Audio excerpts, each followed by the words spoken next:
गेरुआ रंगरे BJD नेतांक photo को नहीं जोर धरी जाजपुर राजनीति।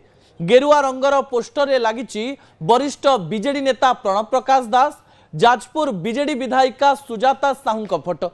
सोशल मीडिया रे यह फोटो भाइराल होगा पर यह भिन्न भिन्न चर्चा आरंभ होइछि।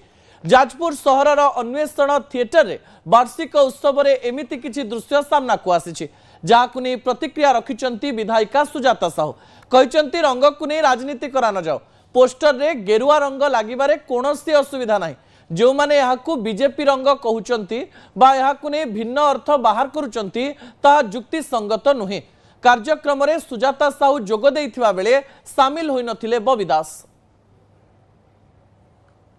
जदि जने व्यक्ति तार सी चाहे मु सेवा करी लोक प्रतिनिधि हो जे कोनोसी भाव रे करिवार मनोवृत्ति आसे तार रंगर आवश्यक नाही किंबा कोनोसी परिचय दरकार ता निजस्व से सबुठारु बड़। आज देखिबे फोटोटा हमर गोटे गेरुआ कलर रे छपा हेची, से फोटो लागिची सामना रे लागिची, तेनु ताकू नेई बहुत राजनीति करा है। से फोटो को सोशल मीडिया रे छड़ा हलानी जे आमे बीजेडी बीजेपी गेरुआ होची बीजेपी कलर, आमे होची बीजेडी रो ग्रीन कलर।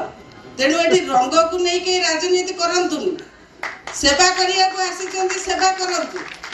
जदि आमे स्वच्छ आमे दृढ़ मनोभाव नहीं के आसुचु, बीजेडी बीजेपी नौनु कि कांग्रेस नौनु कि सीपीएम नौनु, ताले आपण माने भी हमको सहयोग करंतु। आपण माने रंग को नहीं राजनीति न करंतु।